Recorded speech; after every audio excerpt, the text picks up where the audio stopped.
tal? Bienvenidos a La Pepa. Este es un programa de Canal Capital y de lasillavacía.com. Aquí buscamos explicar en profundidad esos temas que son de interés para usted. Hoy vamos a hablar de embarazo adolescente. En Colombia, 1 de cada 5 adolescentes entre 15 y 19 años ha estado embarazada. Y el 20% de estas mujeres no ha tenido acceso a planificación. En el país nacen todos los días 435 bebés de madres que tienen entre 10 y 19 años. Según el DANE, entre el 20 y el 45% de los adolescentes dejan ir al colegio cuando van a ser padres o madres. Y esto, por supuesto, tiene consecuencias en sus vidas en términos de desarrollo económico, en competencias sociales, entre muchos otros. Esta situación plantea muchos retos en términos de política pública, en temas culturales, religiosos, de salud, entre muchas otras. Y para hablar de este tema tenemos hoy en La Pepa a dos invitadas. Ellas son Paula Sierra Vélez. Ella es coordinadora del Programa Distrital de la Prevención de la Maternidad y la Paternidad Temprana. Es candidata a doctora en estudios de América Latina y estudió estudios culturales. Bienvenida. Muchas gracias por la invitación. Y también tenemos invitada a Teresa Casanova. Ella es profesional de desarrollo institucional en Oriéntame, es orientadora en salud reproductiva y es psicóloga. Bienvenida, Teresa, muchas gracias por aceptar esta invitación. Muchas gracias a ti. Con estas dos expertas vamos a ver qué saben los que saben.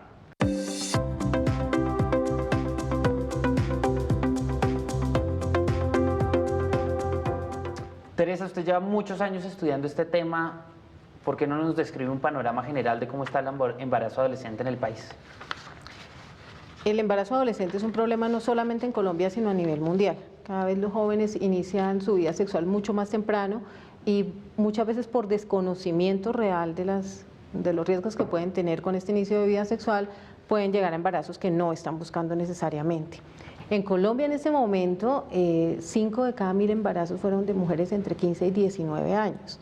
Es decir, fuimos ya madres muy adolescentes y cada vez se ve que las mujeres están teniendo hijos a temprana edad.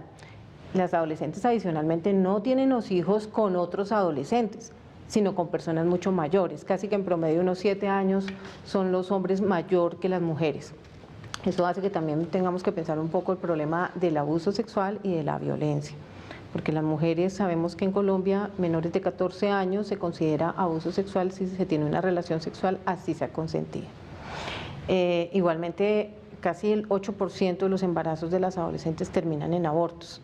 Y muchas veces estas chicas, por falta de información, por desconocimiento, porque no tienen confianza con sus padres o con los adultos, terminan en abortos clandestinos que son los peligrosos para la vida de las mujeres. Paula, usted ha estudiado este tema desde Bogotá. ¿Cómo está Bogotá en este tema? Bueno, mira, según las últimas cifras del DANE, en Bogotá hubo 17.000 nacimientos en madres menores de 19 años durante el 2014. Eso significa que cada día en Bogotá nace un niño de una madre menor de 14 años, es decir, un niño nace de una niña. Ya también 46 niños de madres menores de 19 años. Esto recuerden que es cada día. Y yo quiero sumar aquí un dato, que es entre los 20 y los 24 años. Si bien no es embarazo adolescente, desde el distrito estamos abordando este fenómeno como maternidad y paternidad temprana, antes de los 24 años. 78 niños nacen de madres entre los 20 y los 24 años al día en la ciudad de Bogotá. Aquí pues hay varios factores, como lo mencionabas. Uno que algunos de los que nos parecen importantes es que el 70% de las madres menores de 19 años se encuentran sin pareja estable, que el 17,5% de los adolescentes sin parejas, que son activas sexualmente, no utilizan algún método de anticoncepción, que el 31% de los adolescentes con pareja no utilizan algún método de anticoncepción. Y un poco lo que tú decías, que es esta problemática, a veces la gente dice, bueno, pero una madre menor de 14 años seguramente quedó embarazada de un niño, del novio que tiene en ese momento. El 54% de los padres de estos niños que nacen de niñas menores de 14 años son mayores de 18 años. Estamos hablando de un delito. Son unos señores que están dejando embarazadas a unas niñas. Teresa, eso me hace pensar en otro punto. Ustedes dos coincidieron en el hecho de que estos embarazos en un gran porcentaje no son dentro de una relación, digamos, de dos novios de la misma edad. ¿Qué tanto estas mujeres que están quedando embarazadas en edades adolescentes o tempranas, como lo está manejando el distrito, quieren quedar embarazadas? Uno podría pensar muy desde lejos que las adolescentes no quieren embarazos. pero resulta que las chicas, cuando uno habla directamente en la consulta con ellas, muchas de las chicas sí están queriendo embarazarse. Y el problema de quererse embarazar tan joven va a significar muchas veces el abandono de la escuela, va a significar que no van a poder tener unos trabajos para sostener esos hijos, va a significar también que van a reproducir esas cadenas de pobreza en las que ya vienen. A veces el embarazo se ve como un proyecto de vida, como algo que yo puedo tener. Entonces no puedo aspirar quizás a una carrera o a tener una casa o bueno, algún ideal. Entonces tener un hijo pareciera ser dentro de la mentalidad a veces de los adolescentes que pudiera ser como el poder proyectarse y tener a alguien. Significa también muchas veces poder tener un estatus dentro de ciertos grupos sociales. Es decir, ya se es la mamá de alguien. Y esto pues sigue siendo muchísimo más problemático porque entonces no estamos hablando de embarazos que no se buscan, sino a veces que embarazos que se aceptan pues de una manera muy desprevenida. Por eso es muy importante que los chicos puedan pensar en unos futuros promisorios, en unos futuros mejores para ellos. Y solamente en la medida en que ellos puedan construir esos futuros van a poder pensar que sus embarazos puedan darse más adelante. Teresa y Paula, las invito entonces a que vayamos a la calle a ver qué preguntan en la calle. Tengo una duda, ¿por qué habiendo tantas campañas quedan en embarazo tantas jóvenes? Paula, usted está dirigiendo un programa que tiene unas campañas muy fuertes.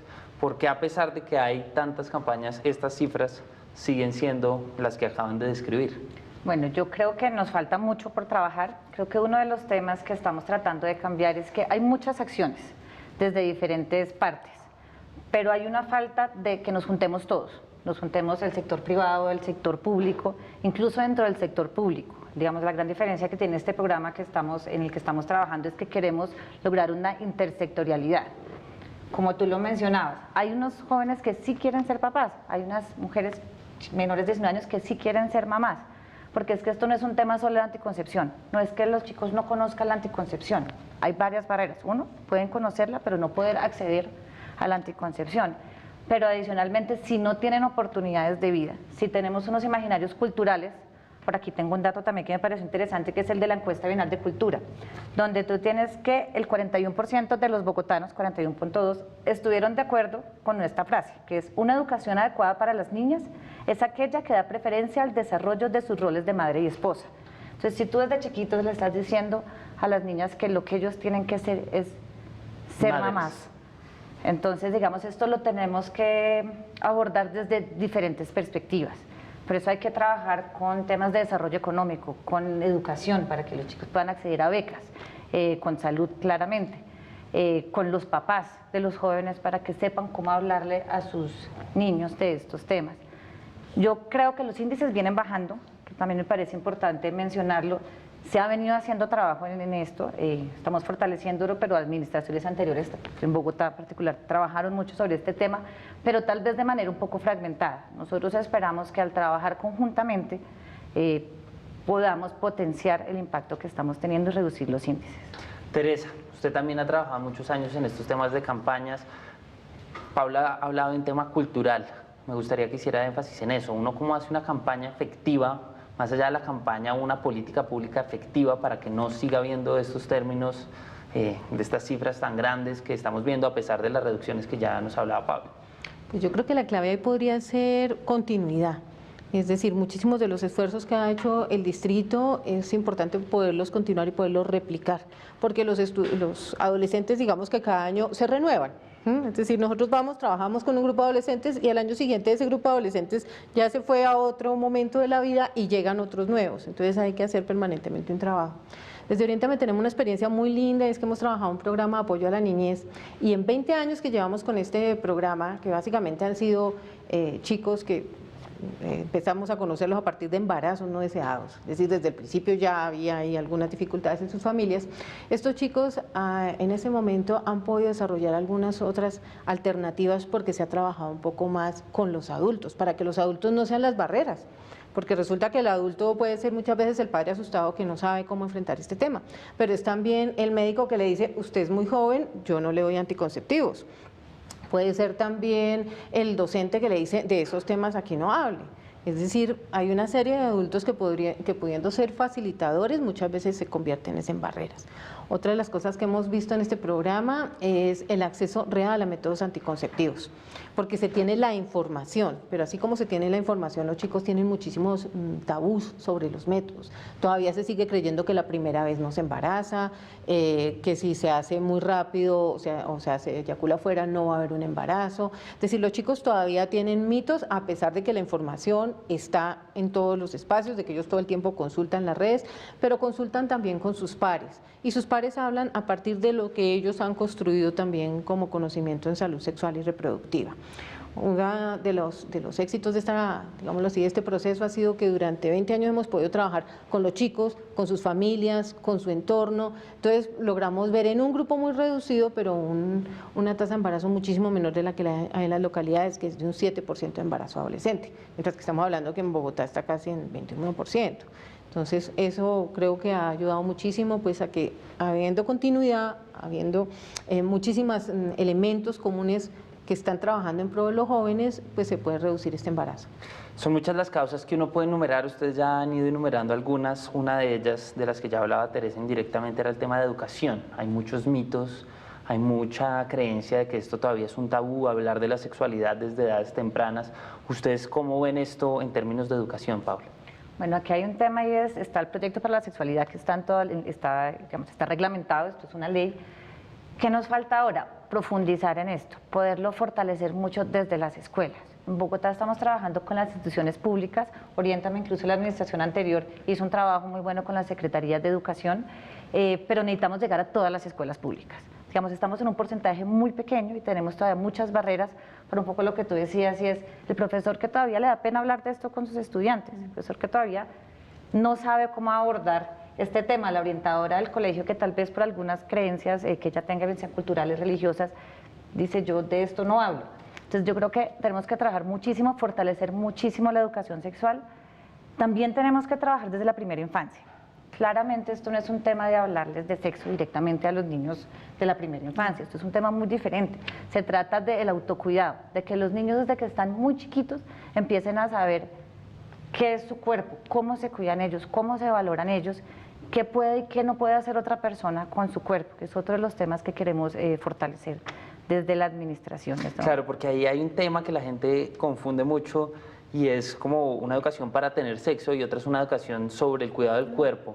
Y usted mencionaba al principio del programa, ambas lo mencionaron, del abuso sexual. ¿Cómo estas campañas pueden prevenir el abuso sexual que, ya lo decían ustedes, ha generado mucho embarazo adolescente? Teresa. Muchísimas veces hemos considerado que el término de educación para la sexualidad tiene que ver solamente con lo que dices, con la preparación para tener relaciones sexuales. Y lo que podríamos mirar un poco más es cómo esa sexualidad implica el afecto, implica las manifestaciones de cariño. ¿Cómo lo hacen ustedes desde Oriéntame? ¿Cómo es esa experiencia? Si usted nos quiere contar un poco desde lo que usted ha vivido para que entendamos un poco mejor esto. Desde Oriéntame hemos tenido una experiencia muy linda con los jóvenes porque con ellos mismos hemos podido explorar cuáles han sido sus historias. Nosotros, por ejemplo, desarrollamos un trabajo con la Secretaría en el cual los jóvenes contaban sus historias sobre el tema de violencia. Muchas veces lo contaban a partir de historias de terceros. A una amiga le pasó, a una prima le pasó, yo tuve un conocido que. Y ellos comienzan a contar acerca de las historias de abuso que ha habido en sus familias. En el momento en que esas historias se convierten no en una cosa que además me carga de culpa, porque los chicos víctimas de violencia sexual se sienten además culpables de haber, digámoslo así, promovido esta conducta de parte de los adultos. Adicionalmente ellos empiezan a ver que es un elemento común en varios de sus compañeros, de sus iguales. Y esto ha permitido que se analice cuáles son los riesgos que tienen, muchas veces las situaciones de hacinamiento, la vivencia con personas o que los dejan al cuidado de terceros que realmente no se conocen. Este tipo de situaciones ellos empiezan a analizarla y en esa misma medida empiezan a proponer soluciones. Es decir, en mi casa está pasando esto, quizás yo tuve una experiencia que fue bastante incómoda, es un chico de 15, 16 años, pero con mis hermanitos yo puedo ayudar a prevenirla de alguna manera. Entonces se va empezando a construir dentro de los mismos jóvenes las alternativas de participación y de cambio de su realidad. Eso es importantísimo. Claro. Porque los jóvenes solo, digamos, no solo soy atrevida cuando lo digo así, pero los jóvenes ven en sus iguales las respuestas que realmente ellos pueden aprovechar. Es decir, una persona, un profesional recién egresado de 25 años ya es un viejo para ellos. Es el par, el que tiene también 13 años, el que vive en el mismo barrio, el que está viviendo las mismas situaciones, el que podría decirle cosas que sean importantes para su cambio. Y en este tipo de experiencias pues se ha logrado poder hacer esos cambios. Paula, hablemos de las consecuencias de un embarazo adolescente. ¿Cuáles son las consecuencias? Entonces, bueno, una de las posibles consecuencias de un embarazo adolescente, digamos, cuando hablo de esto, no es cosas que tengan que pasar, es cosas que igual Que se así la mapean, persona pues. tenga un hijo, tenemos que seguir trabajando con ellos para que esto no pase. Entonces, una es la deserción escolar, que tú ya lo mencionaste anteriormente.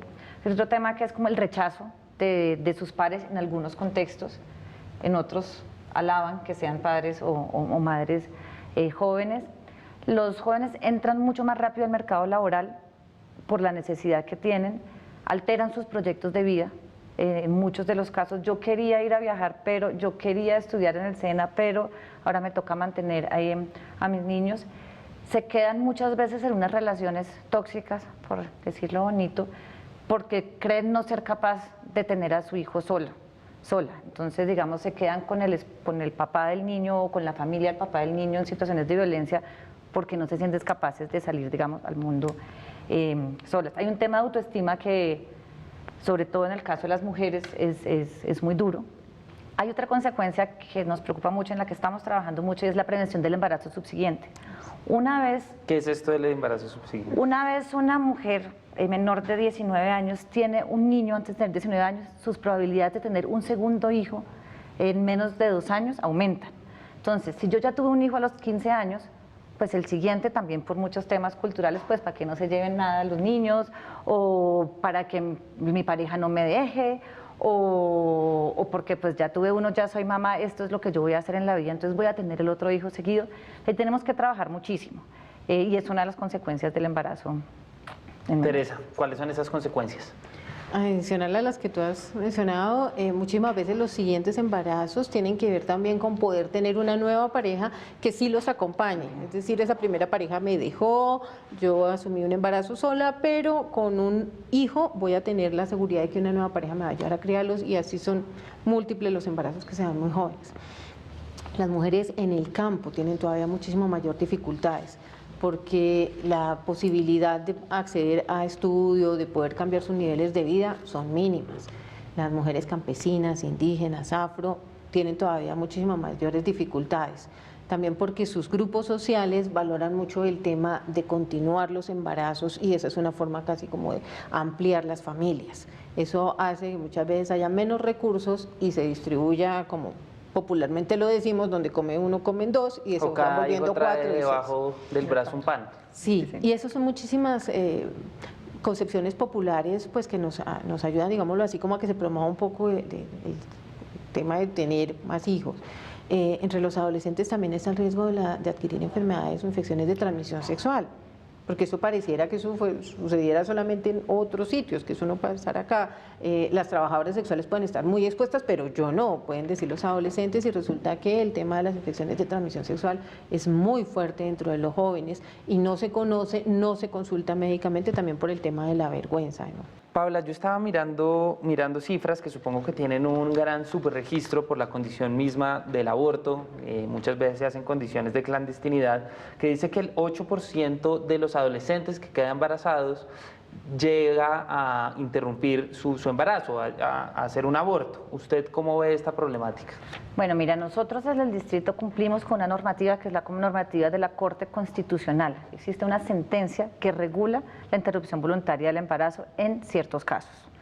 Si nuestro programa es exitoso, como creemos que lo va a ser, si tú previenes, inmediatamente los índices de interrupción voluntaria del embarazo pues van a bajar. Tú no te embarazas, tú no tienes que recurrir al aborto.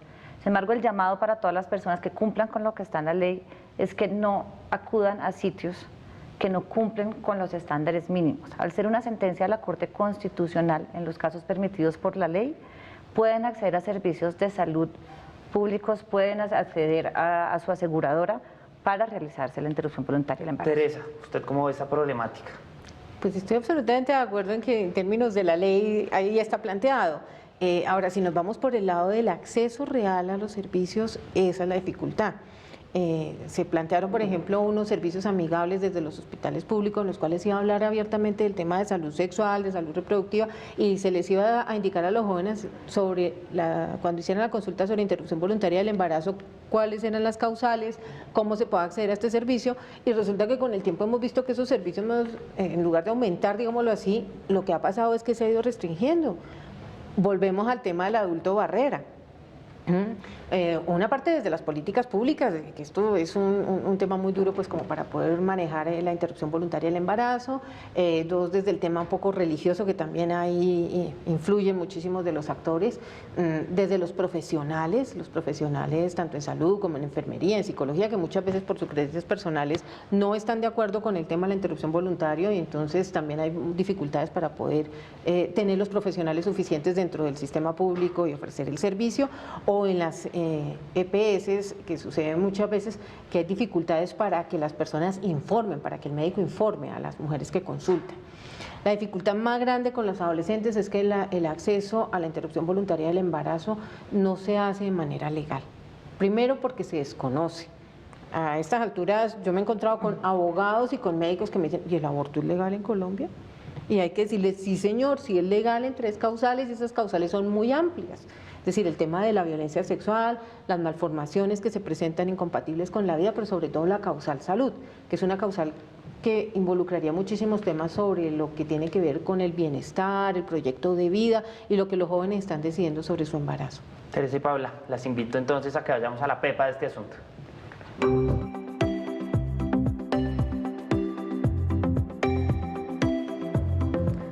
Paula, ¿cuál es la pepa para reducir el número de embarazos adolescentes en el país y en Bogotá? Bueno, ¿Qué es su responsabilidad? Bueno, en Bogotá en particular tenemos que fortalecer la educación sexual en los colegios, preparar al distrito en general, no solo a los servicios de salud, sino a todo el mundo, para que sepan, para que los funcionarios públicos conozcan cuáles son los derechos sexuales y reproductivos de los jóvenes y podamos eliminar las barreras que existen para acceder a ellos, para realmente garantizar estos derechos. La tercera es involucrar a los jóvenes. No podemos hacer un programa o no podemos pretender que esto baje si somos adultos pensando en cómo será que se bajan en sus índices. Los jóvenes tienen que participar. Cuarta es ofrecer oportunidades en general de estudio, de trabajo, como lo hablábamos antes. Y la quinta, que me parece importantísima, es el cambio cultural del que ya hablamos. Sin un cambio cultural en la ciudad, si todos estamos permitiendo que esto pase, si estamos permitiendo que haya un embarazo infantil, que las niñas menores de 14 años estén embarazadas, que sus novios les lleven 12 años y todo nos parezca perfecto porque es que el Señor responde, entonces no lo lograríamos. Teresa, la pepa de este asunto, ¿cuál es? Pues creo que estamos en la misma sintonía. El haber participado pues en la creación de esos programas con la Secretaría de Educación desde hace 2 años, como ha estado Oriéntame, nos ha permitido ver que esas efectivamente son los elementos. Es bajar un poco las barreras que establecen los adultos, trabajar el tema de la sexualidad, pero educación como la sexualidad, teniendo en cuenta que esta sexualidad es afecto, son proyectos de vida también, es establecimiento de relaciones interfamiliares muchísimo más claras, más tranquilas, sin juzgar, bajar un poco el miedo ante la sexualidad y ante enfrentar estos temas con los jóvenes y los adolescentes. Igualmente, buscar dentro de los mismos jóvenes cuál es su futuro, qué es lo que ellos quieren, cómo van a poderse proyectar, ayudar a los jóvenes a que realmente puedan construir sus proyectos de vida, y esto va a permitir que los jóvenes pues puedan evaluar en qué momento van a decidir si tienen o no tienen un embarazo. Paula y Teresa, muchas gracias por haber aceptado la invitación a este programa. Y a todos ustedes recuerden que La Pepa es un programa en alianza de lasillavacía.com y de Canal Capital. Si quieren que hablemos de algún tema en el próximo programa, por favor escríbanos a @lasillavacía o @Canal Capital en Twitter con el hashtag o numeral La Pepa. Ahí miraremos, averiguaremos quiénes son los expertos del tema y los invitaremos para que les expliquen esos temas que son de interés para usted. También recuerden que el programa quedará en Canal Capital al final de esta emisión, como todos los que hemos hecho, y en lasillavacía.com para que los miren una y otra vez y los compartan. Hasta la próxima.